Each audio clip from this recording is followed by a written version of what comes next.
In her carriage she saw, in fact, that her coachman was drunk, so drunk, that at any other time she would have been afraid, but after a great crisis in life, fear loses its appetite for common food. She reached home, at any rate, without accident, but even there she felt a change in herself, a new feeling that she could not shake off. For her, there was now but one man in the world, which is to say that henceforth she cared to shine for his sake alone. While the physiologist can define love promptly by following out natural laws, the moralist finds a far more perplexing problem before him if he attempts to consider love in all its developments due to social conditions. Still, in spite of the heresies of the endless sects that divide the Church of Love, there is one broad and trenchant line of difference in doctrine, a line that all the discussion in the world can never deflect. A rigid application of this line explains the nature of the crisis through which the Duchess, like most women, was to pass. Passion she knew, but she did not love as yet. Love and passion are two different conditions which poets and men of the world, philosophers and fools, alike continually confound. Love implies a give and take, a certainty of bliss that nothing can change. It means so close a clinging of the heart, and an exchange of happiness so constant, that there is no room left for jealousy. Then possession is a means and not an end. Unfaithfulness may give pain, but the bond is not less close. The soul is neither more nor less ardent or troubled, but happy at every moment. In short, the divine breath of desire spreading from end to end of the immensity of time steeps it all for us in the self-same hue. Life takes the tint of the unclouded heaven. But passion is the foreshadowing of love, and of that infinite to which all suffering souls aspire. Passion is a hope that may be cheated. Passion means both suffering and transition. Passion dies out when hope is dead. Men and women may pass through this experience many times without dishonor, for it is so natural to spring towards happiness, but there is only one love in a lifetime.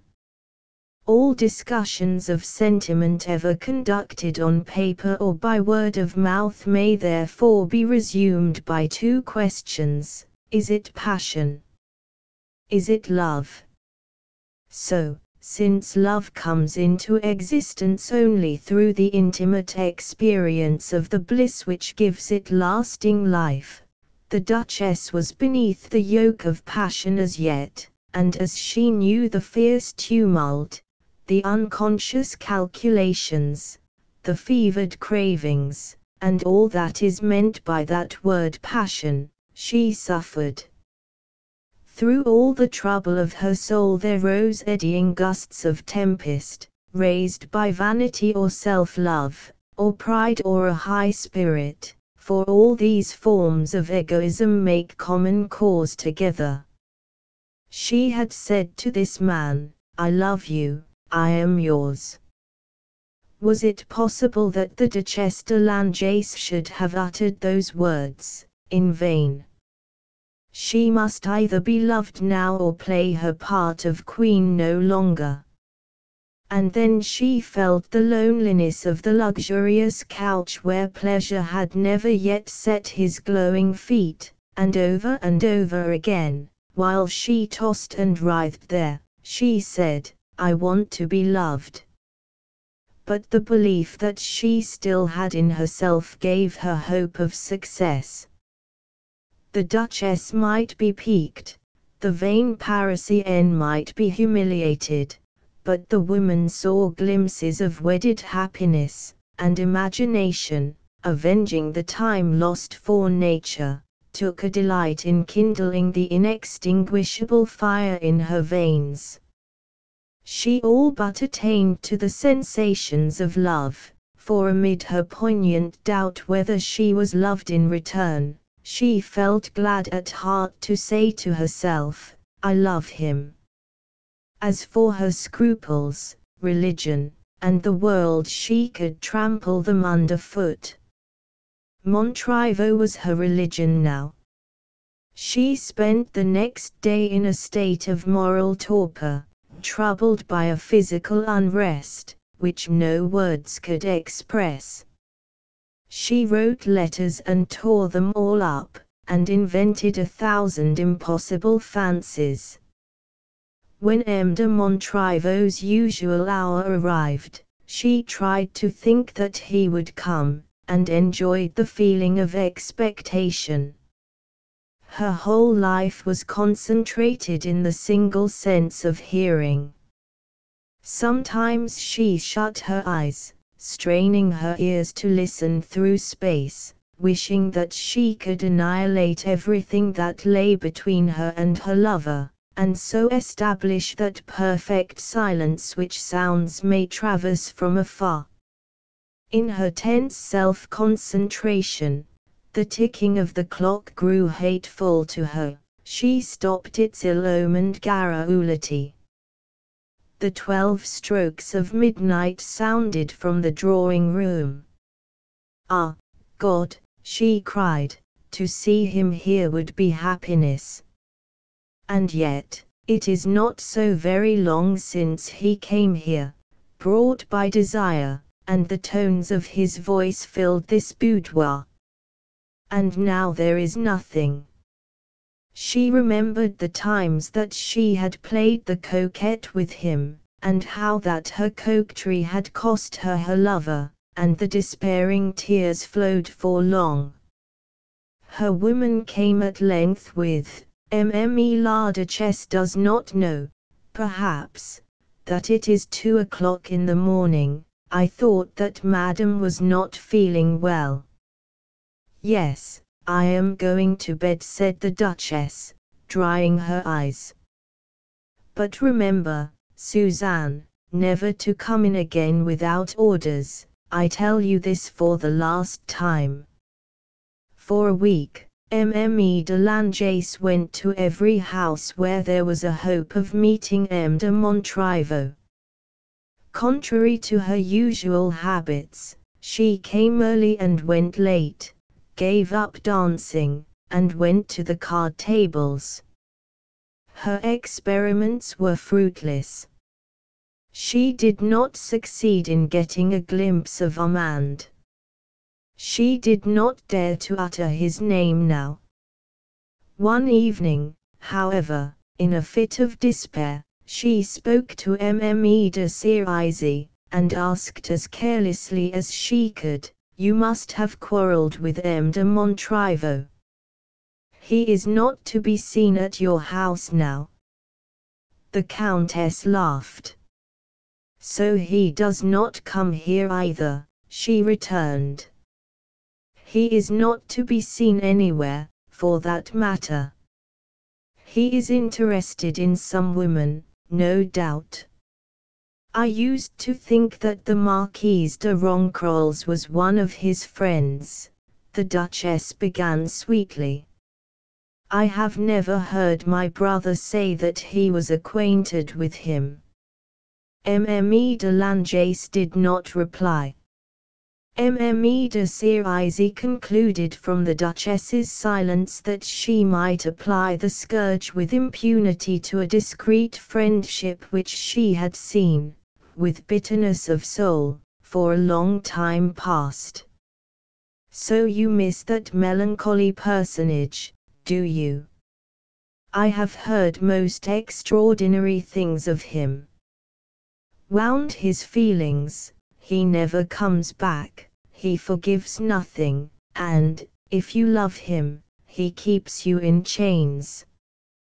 To everything that I said of him, one of those that praise him sky high would always answer, he knows how to love. People are always telling me that Montrivo would give up all for his friend, that his is a great nature. Pooh! Society does not want such tremendous natures. Men of that stamp are all very well at home, let them stay there and leave us to our pleasant littlenesses. What do you say, Antoinette? Woman of the world though she was, the Duchess seemed agitated, yet she replied in a natural voice that deceived her fair friend, I am sorry to miss him. I took a great interest in him, and promised to myself to be his sincere friend. I like great natures, dear friend, ridiculous though you may think it. To give oneself to a fool is a clear confession, is it not, that one is governed wholly by one's senses?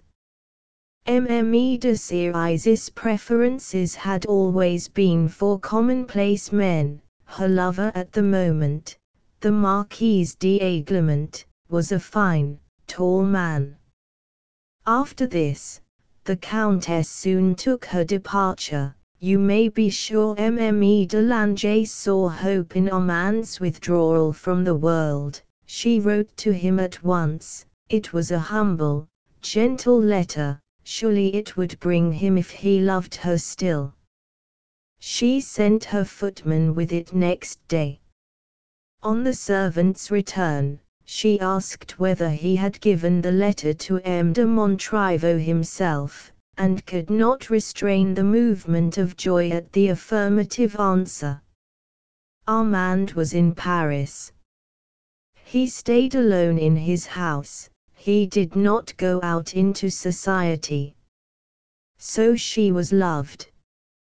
All day long she waited for an answer that never came. Again and again, when impatience grew unbearable, Antoinette found reasons for his delay. Armand felt embarrassed. The reply would come by post, but night came, and she could not deceive herself any longer. It was a dreadful day, a day of pain grown sweet, of intolerable heart-throbs, a day when the heart squanders the very forces of life in riot. Next day she sent for an answer. Le Marquis sent word that he would call on Mme la Duchesse, reported Julian. She fled lest her happiness should be seen in her face, and flung herself on her couch to devour her first sensations. He is coming. The thought rent her soul. And, in truth, woe unto those for whom suspense is not the most horrible time of tempest, while it increases and multiplies the sweetest joys. For they have nothing in them of that flame which quickens the images of things, giving to them a second existence, so that we cling as closely to the pure essence as to its outward and visible manifestation. What is suspense in love but a constant drawing upon an unfailing hope, a submission to the terrible scourging of passion, while passion is yet happy, and the disenchantment of reality has not set in. The constant putting forth of strength and longing, called suspense, is surely, to the human soul, as fragrance to the flower that breathes it forth. We soon leave the brilliant, unsatisfying colors of tulips and coreopsis, but we turn again and again to drink in the sweetness of orange blossoms or Volcamaria flowers compared separately, each in its own land, to a betrothed bride, full of love, made fair by the past and future. The Duchess learned the joys of this new life of hers through the rapture with which she received the scourgings of love. As this change wrought in her, she saw other destinies before her, and a better meaning in the things of life. As she hurried to her dressing room, she understood what studied adornment and the most minute attention to her toilet mean when these are undertaken for love's sake and not for vanity. Even now this making ready helped her to bear the long time of waiting. A relapse of intense agitation set in when she was dressed. She passed through nervous paroxysms brought on by the dreadful power which sets the whole mind in ferment. Perhaps that power is only a disease, though the pain of it is sweet. The Duchess was dressed and waiting at 2 o'clock in the afternoon. At 11:30 that night M. de Montriveau had not arrived. To try to give an idea of the anguish endured by a woman who might be said to be the spoiled child of civilization, would be to attempt to say how many imaginings the heart can condense into one thought. As well endeavor to measure the forces expended by the soul in a sigh whenever the bell rang, to estimate the drain of life when a carriage rolled past without stopping, and left her prostrate. "Can he be playing with me?" she said, as the clocks struck midnight. She grew white, her teeth chattered, she struck her hands together and leapt up and crossed the boudoir, recollecting as she did so how often he had come thither without a summons. But she resigned herself. Had she not seen him grow pale, and start up under the stinging barbs of irony? Then Mme de Langeais felt the horror of the woman's appointed lot. A man's is the active part, a woman must wait passively when she loves. If a woman goes beyond her beloved, she makes a mistake which few men can forgive. Almost every man would feel that a woman lowers herself by this piece of angelic flattery. But Armand's was a great nature, he surely must be one of the very few who can repay such exceeding love by love that lasts forever. "Well, I will make the advance," she told herself, as she tossed on her bed and found no sleep there. "I will go to him. I will not weary myself with holding out a hand to him, but I will hold it out. A man of 1,000 will see a promise of love and constancy in every step that a woman takes towards him.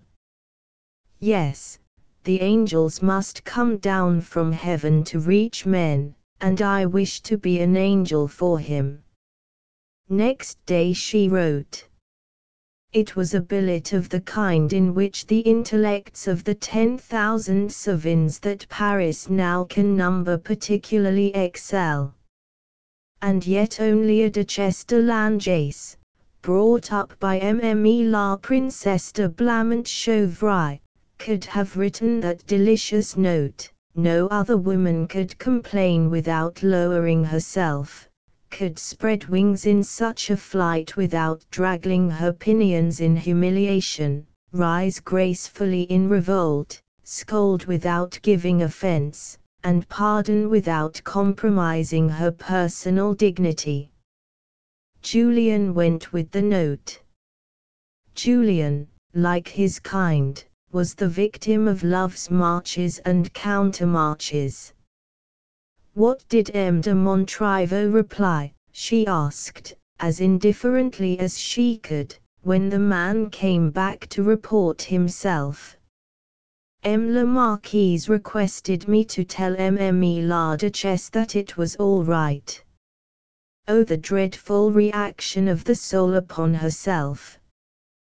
To have her heart stretched on the rack before curious witnesses, yet not to utter a sound, to be forced to keep silence. One of the countless miseries of the rich. More than 3 weeks went by. Mme de Langeais wrote again and again, and no answer came from Montriveau. At last she gave out that she was ill, to gain a dispensation from attendance on the princess and from social duties. She was only at home to her father the Duc de Navarreins, her aunt the Princess de Blamont-Chauvry, the old Vidame de Pamiers, her maternal great-uncle, and to her husband's uncle, the Duc de Grandlieu.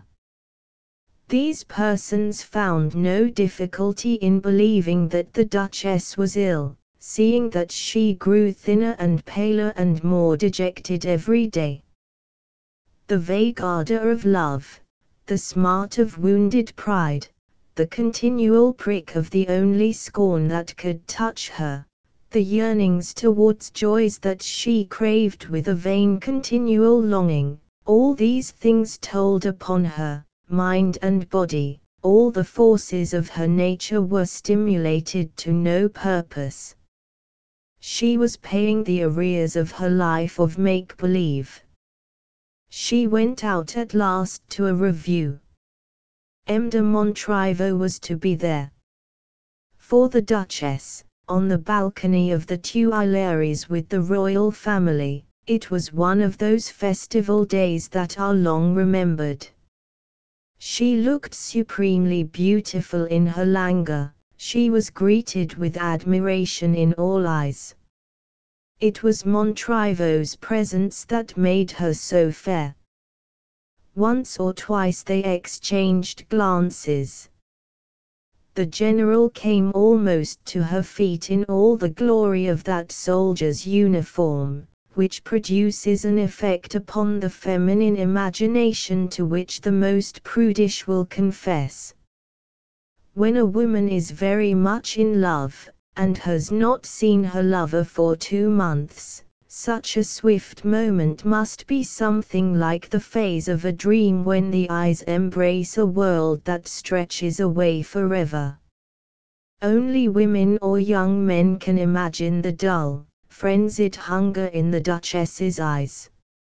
As for older men, if during the paroxysms of early passion in youth they had experience of such phenomena of nervous power, at a later day it is so completely forgotten that they deny the very existence of the luxuriant ecstasy, the only name that can be given to these wonderful intuitions.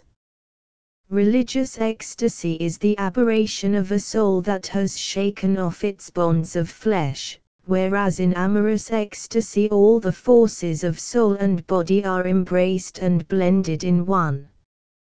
If a woman falls a victim to the tyrannous frenzy before which Mme de Langeais was forced to bend, she will take one decisive resolution after another so swiftly that it is impossible to give account of them. Thought after thought rises and flits across her brain, as clouds are whirled by the wind across the grey veil of mist that shuts out the sun. Thenceforth the facts reveal all. And the facts are these. The day after the review, Mme de Langeais sent her carriage and liveried servants to wait at the Marquise de Montriveau's door from 8 o'clock in the morning till 3 in the afternoon.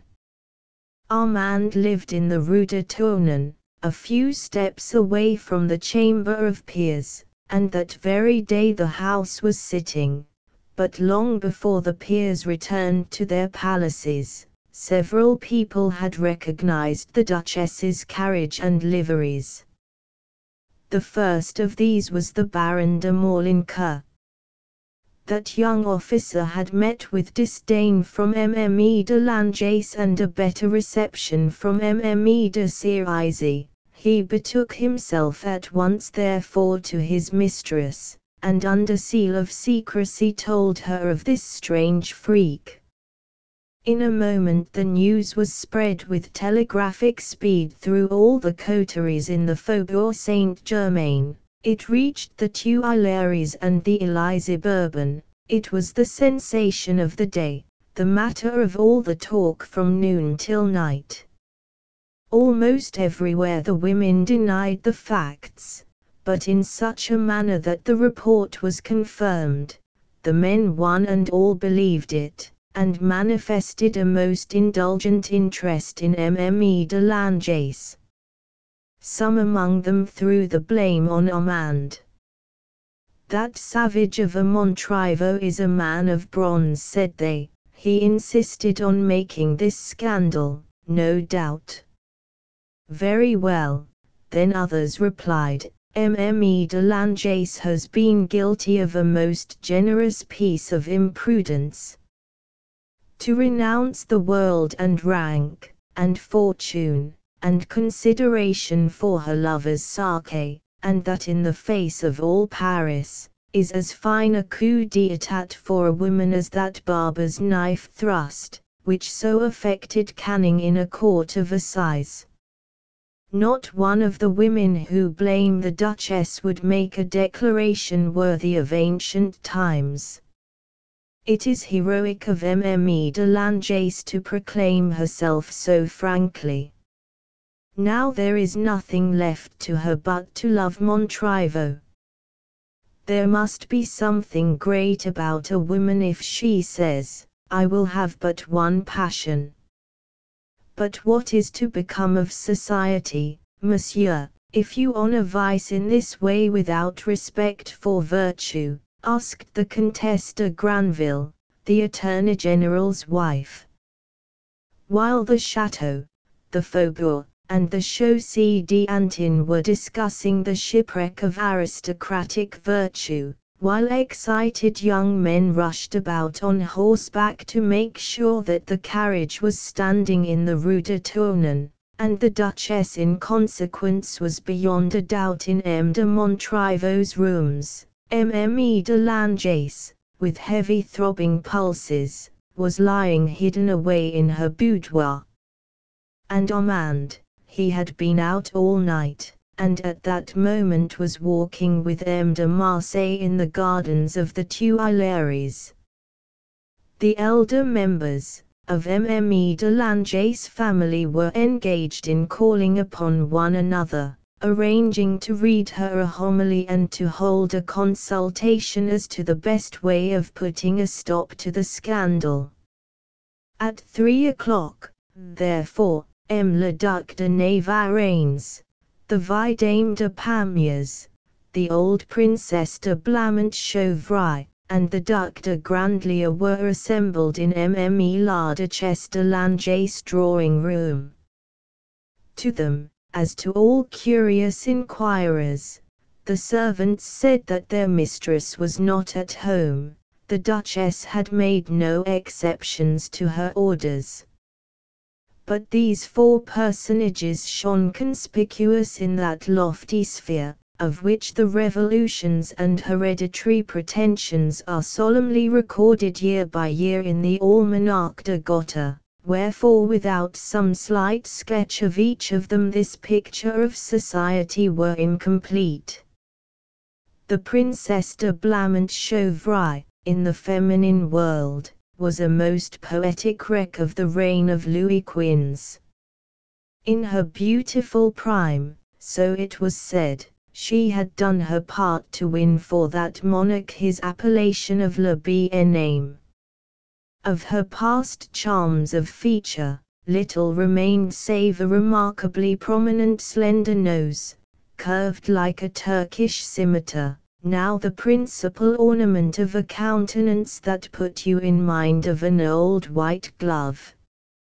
Add a few powdered curls, high-heeled pantoufles, a cap with upstanding loops of lace, black mittens, and a decided taste for umber.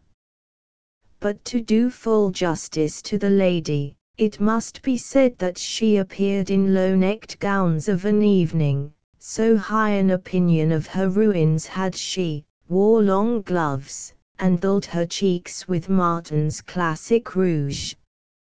An appalling amiability in her wrinkles, a prodigious brightness in the old lady's eyes, a profound dignity in her whole person, together with the triple barbed wit of her tongue, and an infallible memory in her head, made of her a real power in the land. The whole cabinet des charts was entered in duplicate on the parchment of her brain. She knew all the genealogies of every noble house in Europe, princes, dukes, and counts, and could put her hand on the last descendants of Charlemagne in the direct line. No usurpation of title could escape the Princesse de Blamont-Chauvry. Young men who wished to stand well at court, ambitious men, and young married women paid her assiduous homage. Her salon set the tone of the Faubourg Saint-Germain. The words of this tall errand in petticoats were taken as final decrees. People came to consult her on questions of etiquette or usages, or to take lessons in good taste. And, in truth, no other old woman could put back her snuff-box in her pocket as the princess could, while there was a precision and a grace about the movements of her skirts, when she sat down or crossed her feet, which drove the finest ladies of the young generation to despair. Her voice had remained in her head during 1/3 of her lifetime, but she could not prevent a descent into the membranes of the nose, which lent to it a peculiar expressiveness. She still retained 150,000 livres of her great fortune, for Napoleon had generously returned her woods to her, so that personally and in the matter of possessions she was a woman of no little consequence. This curious antique, seated in a low chair by the fireside, was chatting with the Vidame de Pamiers, a contemporary ruin. The Vidame was a big, tall, and spare man, a seigneur of the old school, and had been a commander of the Order of Malta. His neck had always been so tightly compressed by a strangulation stock, that his cheeks pouched over it a little, and he held his head high. To many people this would have given an air of self-sufficiency, but in the Vidame it was justified by a Voltairean wit. His wide prominent eyes seemed to see everything, and as a matter of fact there was not much that they had not seen. Altogether, his person was a perfect model of aristocratic outline, slim and slender, supple and agreeable. He seemed as if he could be pliant or rigid at will, and twist and bend, or rear his head like a snake. The Duc de Navarreins was pacing up and down the room with the Duc de Grandlieu. Both were men of 56 or thereabouts, and still hale. Both were short, corpulent, flourishing, somewhat florid-complexioned men with jaded eyes, and lower lips that had begun to hang already. But for an exquisite refinement of accent, an urbane courtesy, and an ease of manner that could change in a moment to insolence, a superficial observer might have taken them for a couple of bankers. Any such mistake would have been impossible, however, if the listener could have heard them converse, and seen them on their guard with men whom they feared, vapid and commonplace with their equals, slippery with the inferiors whom courtiers and statesmen know how to tame by a tactful word, or to humiliate with an unexpected phrase. Such were the representatives of the great noblesse that determined to perish rather than submit to any change. It was a noblesse that deserved praise and blame in equal measure, a noblesse that will never be judged impartially until some poet shall arise to tell how joyfully the nobles obeyed the king though their heads fell under Richelieu's axe, and how deeply they scorned the guillotine of '89 as a foul revenge. Another noticeable trait in all the four was a thin voice that agreed peculiarly well with their ideas and bearing. Among themselves, at any rate, they were on terms of perfect equality. None of them betrayed any sign of annoyance over the Duchess's escapade, but all of them had learned at court to hide their feelings. And here, lest critics should condemn the puerility of the opening of the forthcoming scene, it is perhaps as well to remind the reader that Locke, once happening to be in the company of several great lords, renowned no less for their wit than for their breeding and political consistency, wickedly amused himself by taking down their conversation by some shorthand process of his own, and afterwards, when he read it over to them to see what they could make of it, they all burst out laughing. And, in truth, the tinsel jargon which circulates among the upper ranks in every country yields mighty little gold to the crucible when washed in the ashes of literature or philosophy. In every rank of society, some few Parisian salons excepted, the curious observer finds folly a constant quantity beneath a more or less transparent varnish. Conversation with any substance in it is a rare exception, and Putianism is current coin in every zone. In the higher regions they must perforce talk more, but to make up for it they think the less. Thinking is a tiring exercise, and the rich like their lives to flow by easily and without effort. It is by comparing the fundamental matter of jests, as you rise in the social scale from the street boy to the peer of France, that the observer arrives at a true comprehension of M. de Talleyrand's maxim, "The manner is everything," an elegant rendering of the legal axiom, "The form is of more consequence than the matter."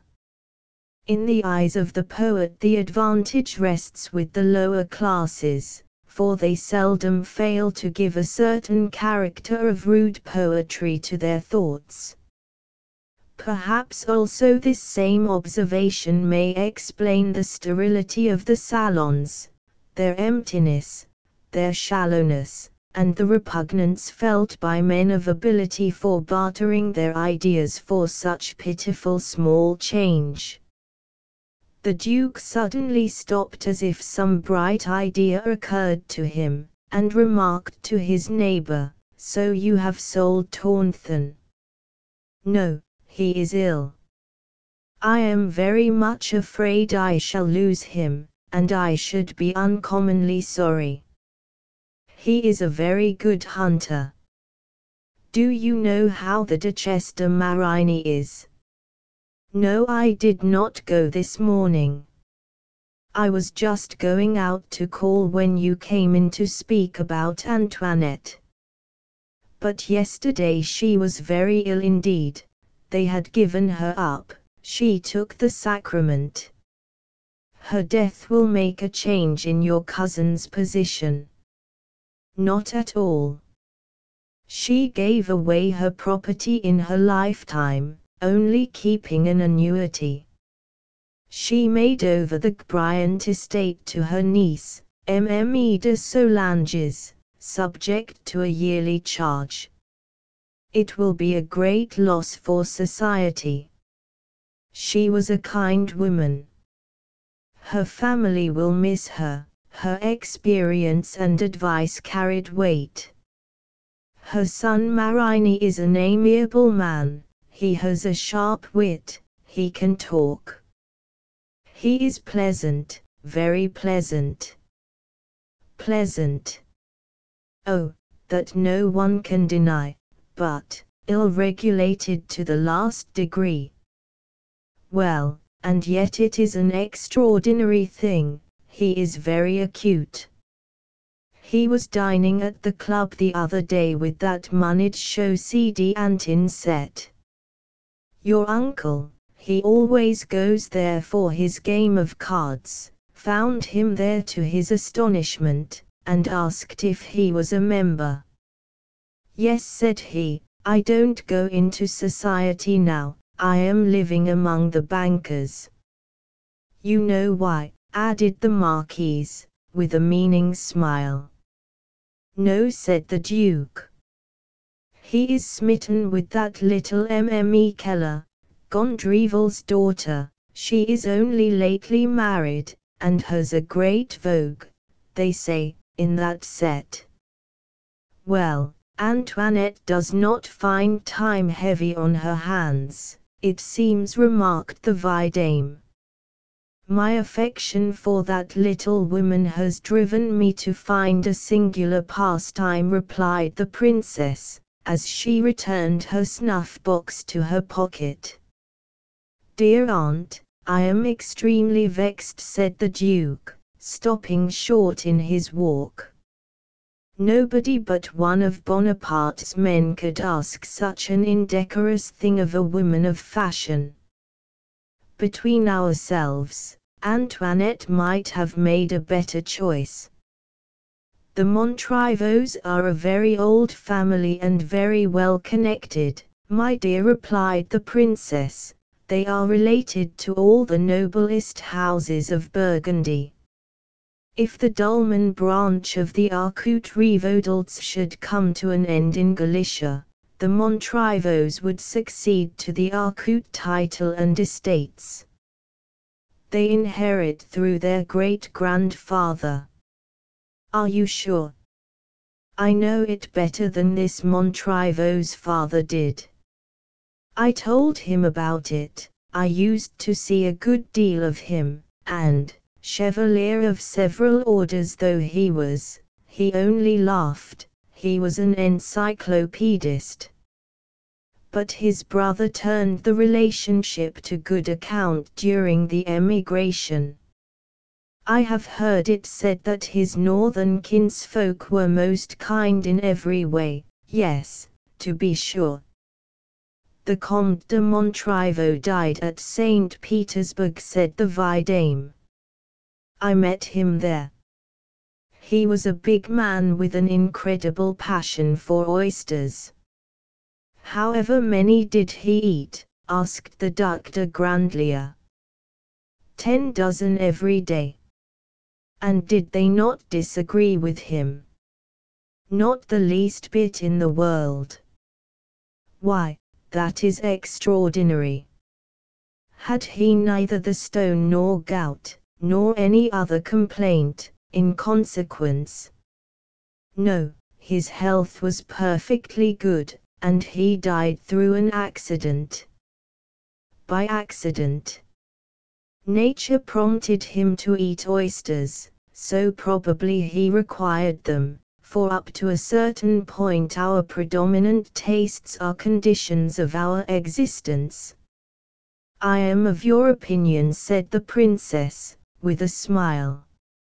Madam, you always put a malicious construction on things, returned the Marquise. I only want you to understand that these remarks might leave a wrong impression on a young woman's mind, said she, and interrupted herself to exclaim, but this niece of mine.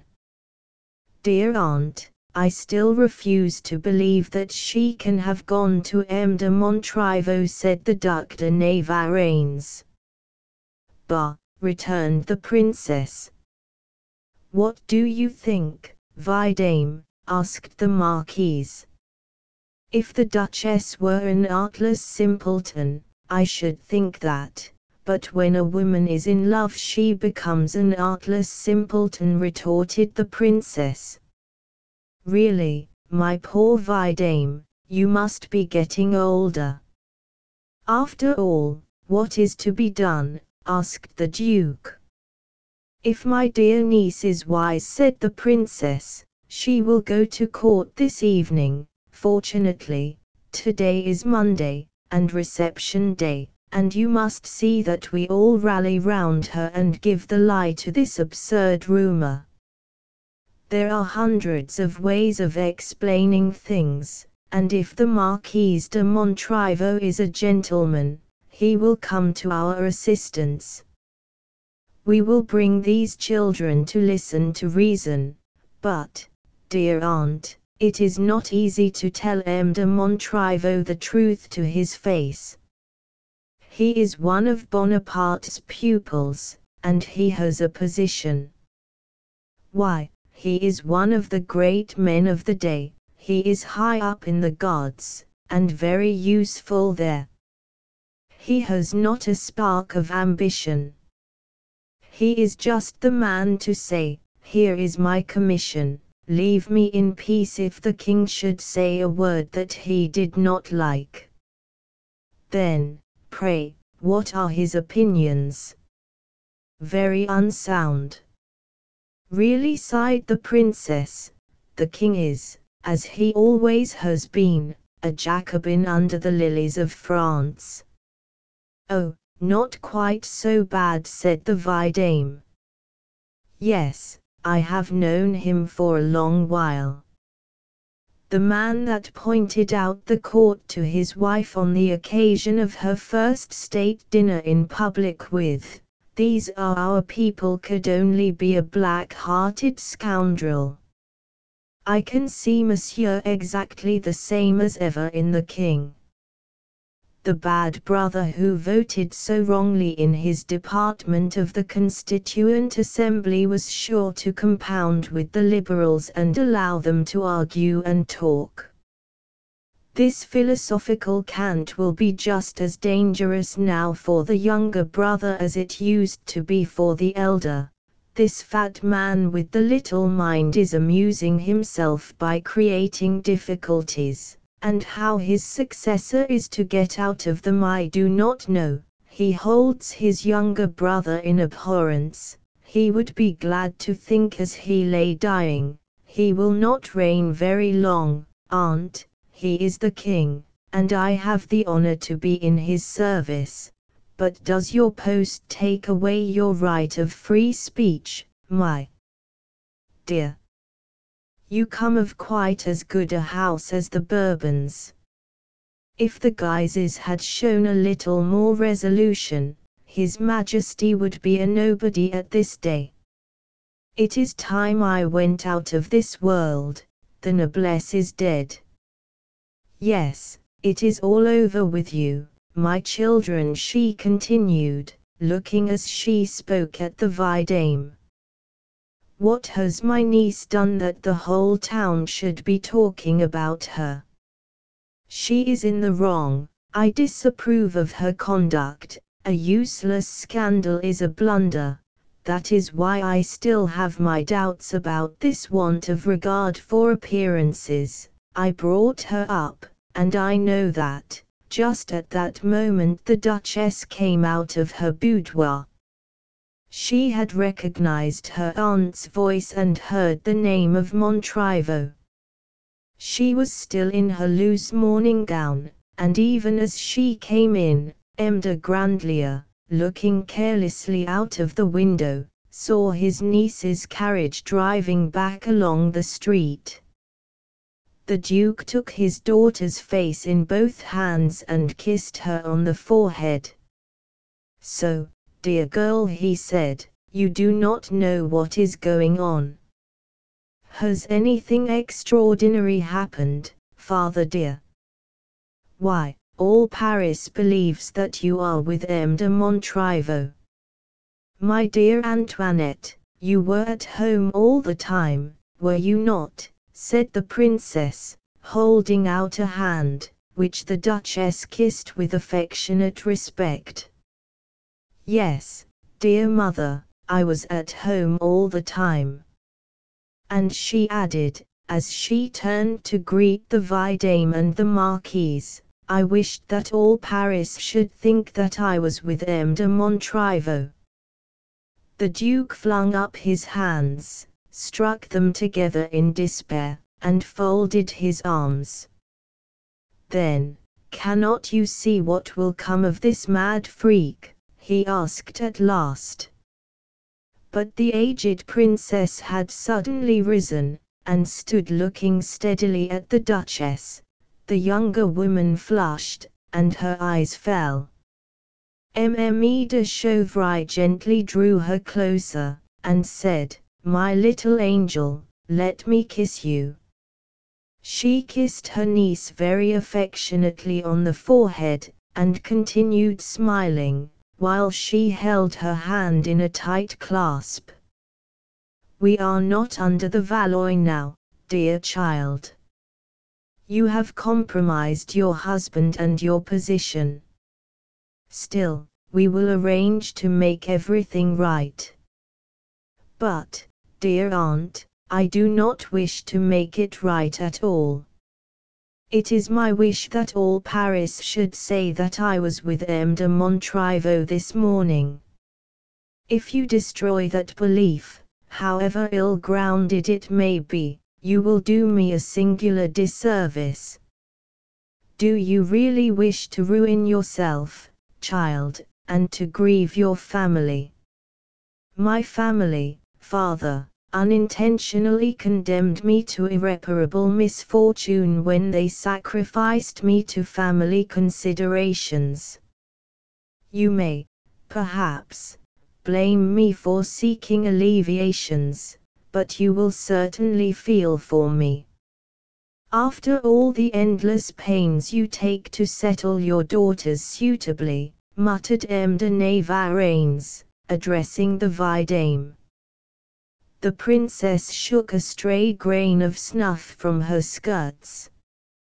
"My dear little girl," she said, "be happy, if you can. We are not talking of troubling your felicity, but of reconciling it with social usages. We all of us here assembled know that marriage is a defective institution tempered by love. But when you take a lover, is there any need to make your bed in the Place du Carrousel? See now, just be a bit reasonable, and hear what we have to say." "I am listening."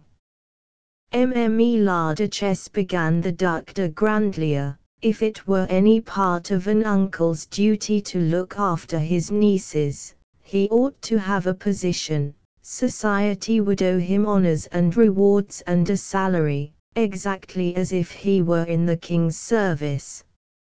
So I am not here to talk about my nephew, but of your own interests. Let us look ahead a little. If you persist in making a scandal, I have seen the animal before, and I own that I have no great liking for him. Langeais is stingy enough, and he does not care a rap for anyone but himself.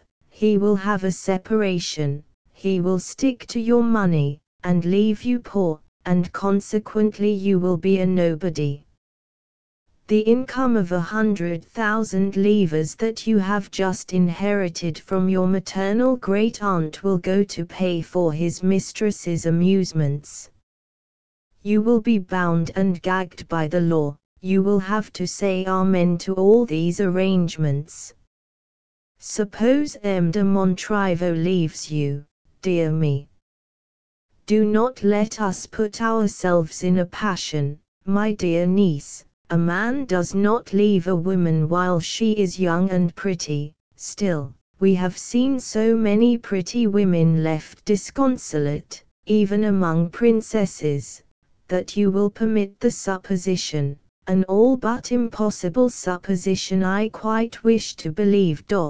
Well, suppose that he goes, what will become of you without a husband? Keep well with your husband as you take care of your beauty, for beauty, after all, is a woman's parachute, and a husband also stands between you and worse. I am supposing that you are happy and loved to the end, and I am leaving unpleasant or unfortunate events altogether out of the reckoning. This being so, fortunately or unfortunately, you may have children. What are they to be? Montriveau's. Very well, they certainly will not succeed to their father's whole fortune. You will want to give them all that you have, he will wish to do the same. Nothing more natural, dear me. And you will find the law against you. How many times have we seen heirs at law bringing a lawsuit to recover the property from illegitimate children? Every court of law rings with such actions all over the world. You will create a fideicommisum perhaps, and if the trustee betrays your confidence, your children have no remedy against him, and they are ruined. So choose carefully. You see the perplexities of the position. In every possible way your children will be sacrificed of necessity to the fancies of your heart, they will have no recognized status. While they are little they will be charming, but, Lord, some day they will reproach you for thinking of no one but your two selves. We old gentlemen know all about it. Little boys grow up into men, and men are ungrateful beings. When I was in Germany, did I not hear young de Horn say, after supper, if my mother had been an honest woman, I should be Prince Regnant. If we have spent our lives in hearing plebeians say if brought about the revolution. When a man cannot lay the blame on his father or mother, he holds God responsible for his hard lot. In short, dear child, we are here to open your eyes. I will say all I have to say in a few words, on which you had better meditate. A woman ought never to put her husband in the right. Uncle, so long as I cared for nobody, I could calculate, I looked at interests then, as you do, now, I can only feel. But, my dear little girl, remonstrated the vidame, life is simply a complication of interests and feelings. To be happy, more particularly in your position, one must try to reconcile one's feelings with one's interests.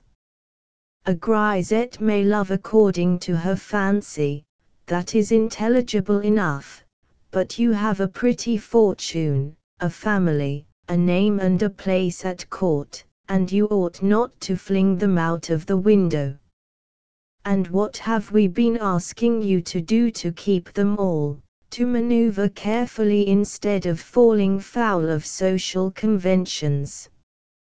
Lord, I shall very soon be 80 years old, and I cannot recollect, under any regime, a love worth the price that you are willing to pay for the love of this lucky young man.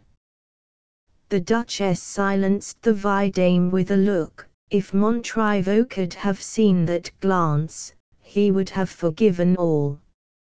It would be very effective on the stage, remarked the Duc de Grandlieu, but it all amounts to nothing when your jointure and position and independence is concerned. You are not grateful, my dear niece. You will not find many families where the relatives have courage enough to teach the wisdom gained by experience, and to make rash young heads listen to reason. Renounce your salvation in 2 minutes, if it pleases you to damn yourself, well and good, but reflect well beforehand when it comes to renouncing your income.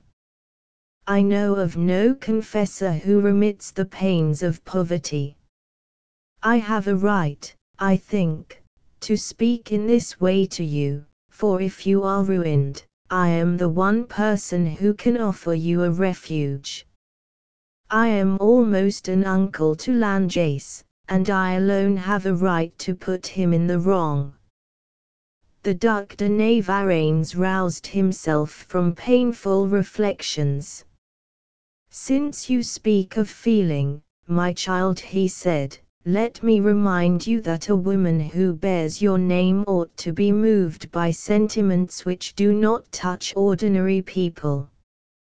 Can you wish to give an advantage to the liberals, to those Jesuits of Robespierre's that are doing all they can to vilify the noblesse? Some things a Navarreins cannot do without failing in duty to his house. You would not be alone in your dishonor. Come, come, said the princess. Dishonor. Do not make such a fuss about the journey of an empty carriage, children, and leave me alone with Antoinette. All three of you come and dine with me. I will undertake to arrange matters suitably. You men understand nothing, you are beginning to talk sourly already, and I have no wish to see a quarrel between you and my dear child. Do me the pleasure to go. The three gentlemen probably guessed the princess's intentions. They took their leave. M. de Navarreins kissed his daughter on the forehead with, "Come, be good, dear child. It is not too late yet if you choose. Couldn't we find some good fellow in the family to pick a quarrel with this Montriveau?" said the vidame, as they went downstairs. When the two women were alone, the princess beckoned her niece to a little low chair by her side. "My pearl," said she, "in this world below, I know nothing worse calumniated than God and the 18th century, for as I look back over my own young days, I do not recollect that a single duchess trampled the proprieties underfoot as you have just done. Novelists and scribblers brought the reign of Louis XV into disrepute. Do not believe them. The Du Barry, my dear, was quite as good as the widow Scarron, and the more agreeable woman of the two. In my time a woman could keep her dignity among her gallantries.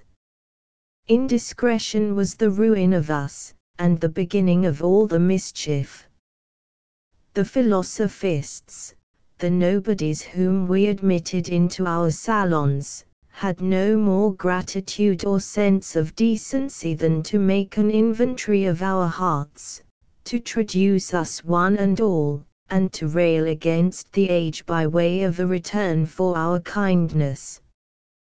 The people are not in a position to judge of anything whatsoever. They looked at the facts, not at the form. But the men and women of those times, my heart, were quite as remarkable as at any other period of the monarchy. Not one of your Werthers, none of your notabilities, as they are called, never a one of your men in yellow kid gloves and trousers that disguise the poverty of their legs, would cross Europe in the dress of a travelling hawker to brave the daggers of a Duke of Modena, and to shut himself up in the dressing room of the regent's daughter at the risk of his life. Not one of your little consumptive patients with their tortoise-shell eyeglasses would hide himself in a closet for 6 weeks, like Lauzun, to keep up his mistress's courage while she was lying in of her child. There was more passion in M. de Jorquet's little finger than in your whole race of higglers that leave a woman to better themselves elsewhere. Just tell me where to find the page that would be cut in pieces and buried under the floorboards for one kiss on the Königsmarck's gloved finger. Really, it would seem today that the roles are exchanged, and women are expected to show their devotion for men. These modern gentlemen are worth less, and think more of themselves. Believe me, my dear, all these adventures that have been made public, and now are turned against our good Louis XV, were kept quite secret at first. If it had not been for a pack of poetasters, scribblers, and moralists, who hung about our waiting women, and took down their slanders, our epoch would have appeared in literature as a well-conducted age. I am justifying the century and not its fringe. Perhaps 100 women of quality were lost, but for every one, the rogues set down 10, like the gazettes after a battle when they count up the losses of the beaten side. And in any case I do not know that the Revolution and the Empire can reproach us, they were coarse, dull, licentious times. 4. It is revolting. Those are the brothels of French history. This preamble, my dear child, she continued after a pause, brings me to the thing that I have to say. If you care for Montriveau, you are quite at liberty to love him at your ease, and as much as you can. I know by experience that, unless you are locked up, but locking people up is out of fashion now, you will do as you please. I should have done the same at your age. Only, sweetheart, I should not have given up my right to be the mother of future Dux de Langeais. So mind appearances. The vidame is right. No man is worth a single one of the sacrifices which we are foolish enough to make for their love. Put yourself in such a position that you may still be M. de Langeais' wife, in case you should have the misfortune to repent. When you are an old woman, you will be very glad to hear Mass said at court, and not in some provincial convent. Therein lies the whole question. A single imprudence means an allowance and a wandering life. It means that you are at the mercy of your lover. It means that you must put up with insolence from women that are not so honest, precisely because they have been very vulgarly sharp-witted. It would be 100 times better to go to Montriveau's at night in a cab, and disguised, instead of sending your carriage in broad daylight. You are a little fool, my dear child. Your carriage flattered his vanity, your person would have ensnared his heart. All this that I have said is just and true, but, for my own part, I do not blame you. You are 2 centuries behind the times with your false ideas of greatness. There, leave us to arrange your affairs, and say that Montriveau made your servants drunk to gratify his vanity and to compromise you. The Duchess rose to her feet with a spring. In heaven's name, aunt, do not slander him. The old princess's eyes flashed. Dear child, she said, I should have liked to spare such of your illusions as were not fatal. But there must be an end of all illusions now. You would soften me if I were not so old. Come, now, do not vex him, or us, or anyone else. I will undertake to satisfy everybody, but promise me not to permit yourself a single step henceforth until you have consulted me. Tell me all, and perhaps I may bring it all right again. Aunt, I promise, to tell me everything. Yes, everything. Everything that can be told. But, my sweetheart, it is precisely what cannot be told that I want to know. Let us understand each other thoroughly. Come, let me put my withered old lips on your beautiful forehead. No, let me do as I wish. I forbid you to kiss my bones. Old people have a courtesy of their own. There. Take me down to my carriage, she added, when she had kissed her niece. Then may I go to him in disguise, dear aunt? Why, yes. The story can always be denied, said the old princess. This was the one idea which the Duchess had clearly grasped in the sermon. When Mme de Chauvry was seated in the corner of her carriage, Mme de Langeais bade her a graceful adieu and went up to her room. She was quite happy again. My person would have snared his heart. My aunt is right, a man cannot surely refuse a pretty woman when she understands how to offer herself. That evening, at the Élysée Bourbon, the Duc de Navarreins, M. de Pamiers, M. de Marseille, M. de Grandlieu, and the Duc de Maufrigneuse triumphantly refuted the scandals that were circulating with regard to the Duchesse de Langeais.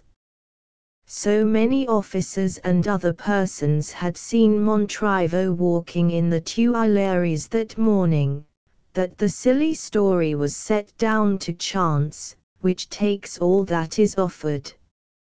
And so, in spite of the fact that the Duchess's carriage had waited before Montriveau's door, her character became as clear and as spotless as Membrino's sword after Sancho had polished it up.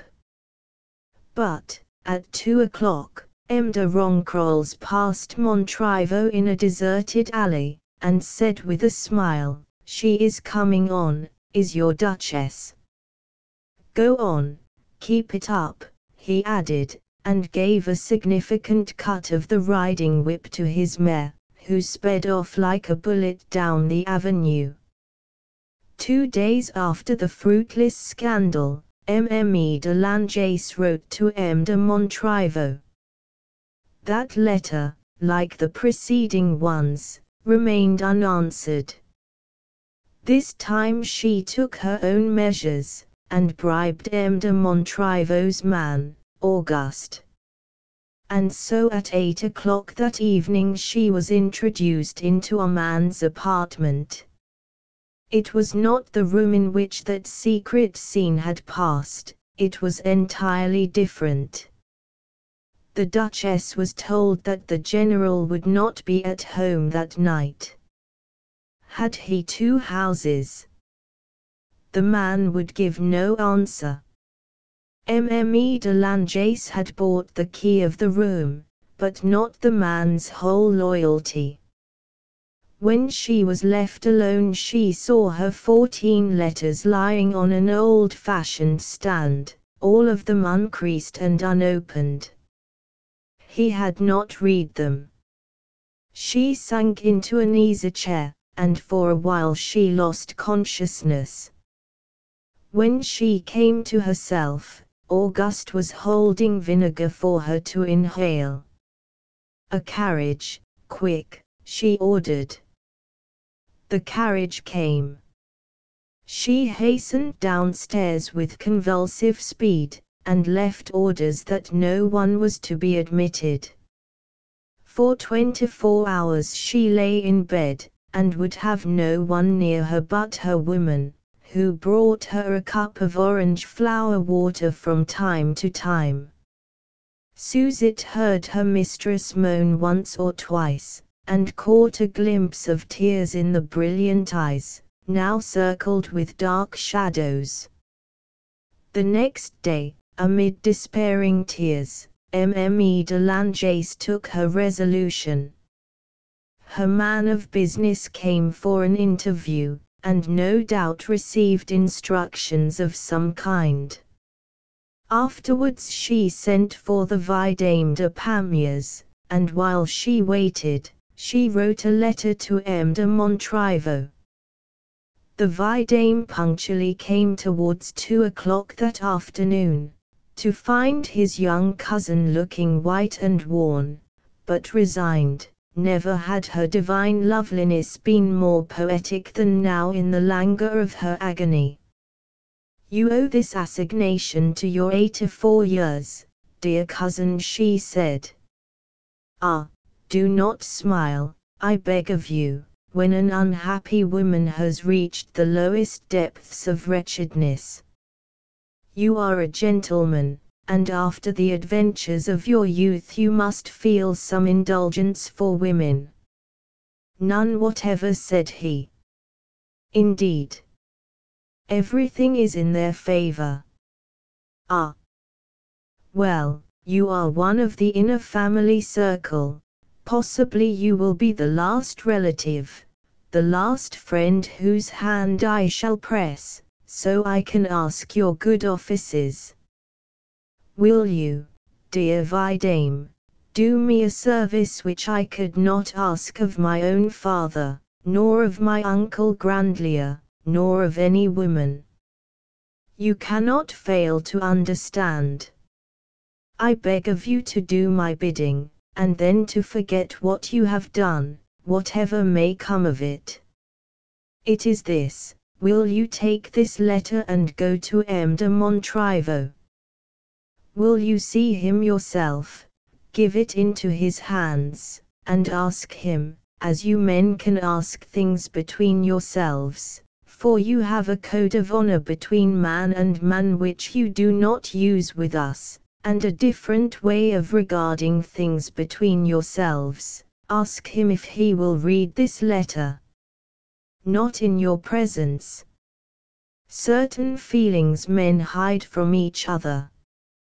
I give you authority to say, if you think it necessary to bring him, that it is a question of life or death for me. If he deigns, repeated the vidame.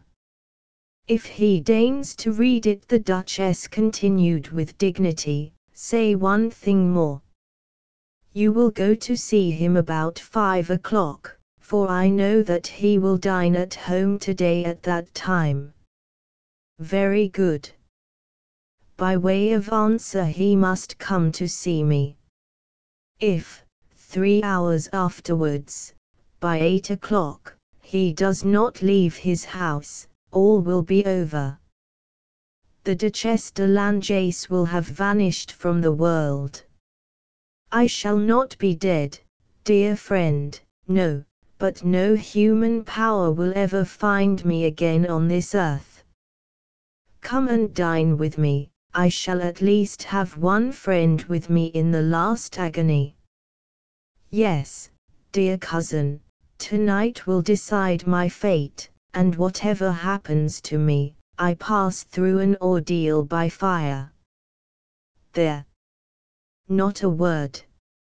I will hear nothing of the nature of comment or advice. Let us chat and laugh together, she added, holding out a hand, which he kissed.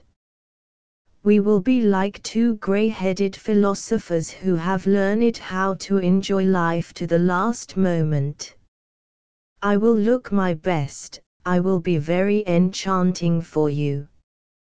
You perhaps will be the last man to set eyes on the Duchesse de Langeais. The Vicomte bowed, took the letter, and went without a word. At 5 o'clock he returned. His cousin had studied to please him, and she looked lovely indeed. The room was gay with flowers as if for a festivity, the dinner was exquisite.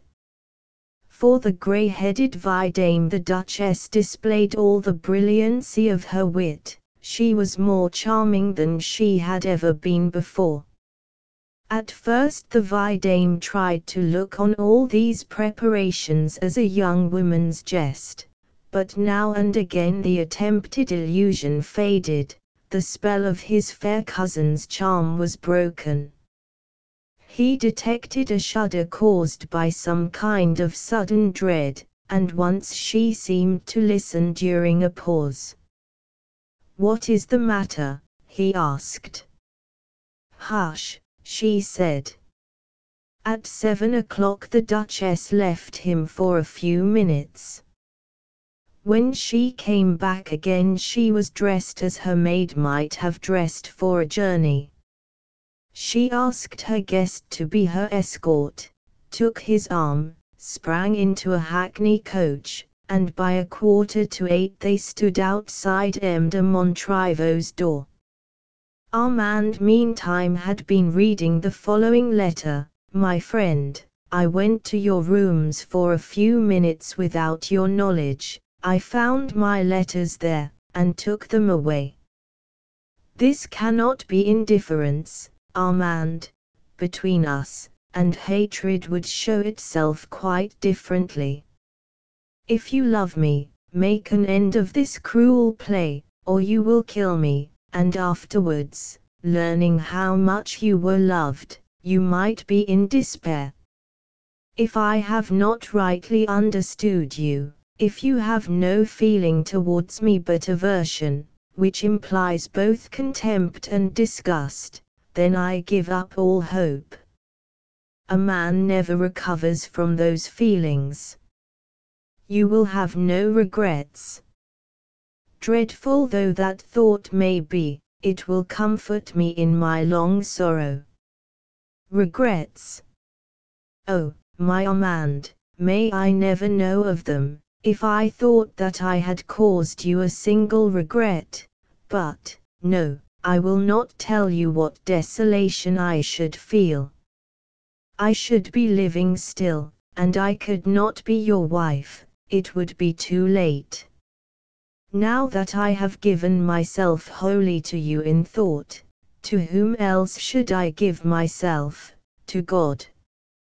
The eyes that you loved for a little while shall never look on another man's face, and may the glory of God blind them to all besides. I shall never hear human voices more since I heard yours, so gentle at the first, so terrible yesterday, for it seems to me that I am still only on the morrow of your vengeance. And now may the will of God consume me. Between his wrath and yours, my friend, there will be nothing left for me but a little space for tears and prayers. Perhaps you wonder why I write to you. Ah! Do not think ill of me if I keep a gleam of hope, and give one last sigh to happy life before I take leave of it forever. I am in a hideous position. I feel all the inward serenity that comes when a great resolution has been taken, even while I hear the last growlings of the storm. When you went out on that terrible adventure which so drew me to you, Armand, you went from the desert to the oasis with a good guide to show you the way. Well, I am going out of the oasis into the desert, and you are a pitiless guide to me. And yet you only, my friend, can understand how melancholy it is to look back for the last time on happiness. To you, and you only, I can make moan without a blush. If you grant my entreaty, I shall be happy. If you are inexorable, I shall expiate the wrong that I have done. After all, it is natural, is it not, that a woman should wish to live, invested with all noble feelings, in her friend's memory. Oh, my one and only love, let her to whom you gave life go down into the tomb in the belief that she is great in your eyes. Your harshness led me to reflect, and now that I love you so, it seems to me that I am less guilty than you think. Listen to my justification. I owe it to you, and you that are all the world to me, owe me at least a moment's justice. I have learned by my own anguish all that I made you suffer by my coquetry, but in those days I was utterly ignorant of love. You know what the torture is, and you mete it out to me. During those first 8 months that you gave me you never roused any feeling of love in me. Do you ask why this was so, my friend? I can no more explain it than I can tell you why I love you now. Oh! Certainly it flattered my vanity that I should be the subject of your passionate talk, and receive those burning glances of yours, but you left me cold. No, I was not a woman, I had no conception of womanly devotion and happiness. Who was to blame? You would have despised me, would you not, if I had given myself without the impulse of passion? Perhaps it is the highest height to which we can rise, to give all and receive no joy. Perhaps there is no merit in yielding oneself to bliss that is foreseen and ardently desired. Alas, my friend, I can say this now, these thoughts came to me when I played with you, and you seemed to me so great even then that I would not have you owe the gift to pity. What is this that I have written? I have taken back all my letters. I am flinging them one by one on the fire, they are burning. You will never know what they confessed, all the love and the passion and the madness. I will say no more, Armand, I will stop. I will not say another word of my feelings. If my prayers have not echoed from my soul through yours, I also, woman that I am, decline to owe your love to your pity. It is my wish to be loved, because you cannot choose but love me, or else to be left without mercy. If you refuse to read this letter, it shall be burnt.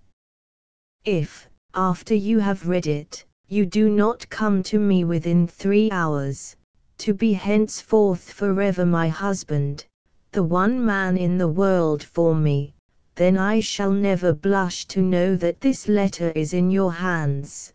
The pride of my despair will protect my memory from all insult, and my end shall be worthy of my love.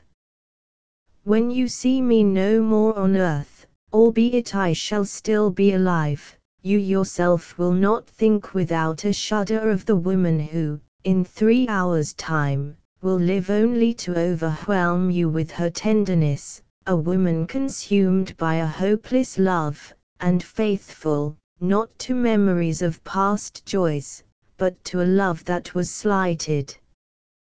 The Duchesse de la Vallière wept for lost happiness and vanished power, but the Duchesse de Langeais will be happy that she may weep and be a power for you still. Yes, you will regret me. I see clearly that I was not of this world, and I thank you for making it clear to me. Farewell, you will never touch my axe. Yours was the executioner's axe, mine is God's, yours kills, mine saves. Your love was but mortal, it could not endure disdain or ridicule, mine can endure all things without growing weaker. It will last eternally. Ah! I feel a somber joy in crushing you that believe yourself so great, in humbling you with the calm, indulgent smile of one of the least among the angels that lie at the feet of God, for to them is given the right and the power to protect and watch over men in His name. You have but felt fleeting desires, while the poor nun will shed the light of her ceaseless and ardent prayer about you. She will shelter you all your life long beneath the wings of a love that has nothing of earth in it.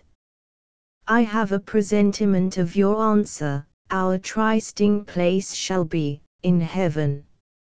Strength and weakness can both enter there, dear Armand, the strong and the weak are bound to suffer. This thought soothes the anguish of my final ordeal.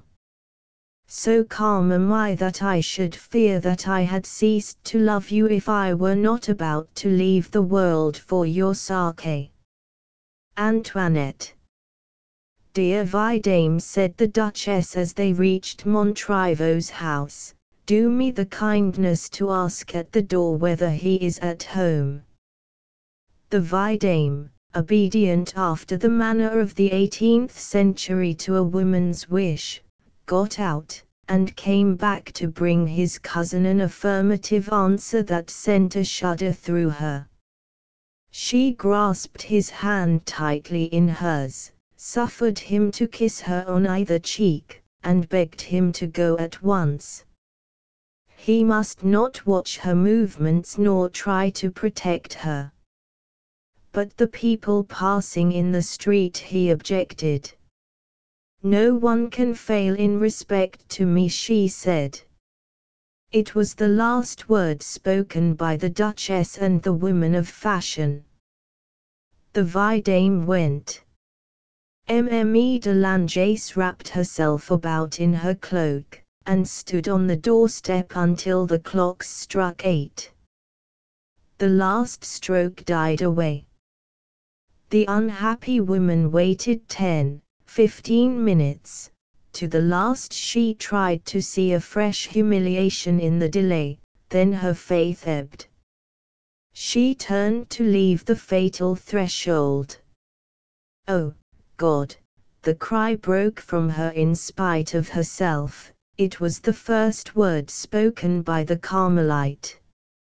Montriveau and some of his friends were talking together. He tried to hasten them to a conclusion, but his clock was slow, and by the time he started out for the Hôtel de Langeais, the Duchess was hurrying on foot through the streets of Paris, goaded by the dull rage in her heart. She reached the Boulevard d'Enfer, and looked out for the last time through falling tears on the noisy, smoky city that lay below in a red mist, lighted up by its own lamps. Then she hailed a cab, and drove away, never to return. When the Marquise de Montriveau reached the Hôtel de Langeais, and found no trace of his mistress, he thought that he had been duped. He hurried away at once to the vidame, and found that worthy gentleman in the act of slipping on his flowered dressing gown, thinking the while of his fair cousin's happiness. Montriveau gave him one of the terrific glances that produced the effect of an electric shock on men and women alike. "Is it possible that you have lent yourself to some cruel hoax, monsieur?" Montriveau exclaimed. "I have just come from Mme de Langeais' house. The survey that she is out."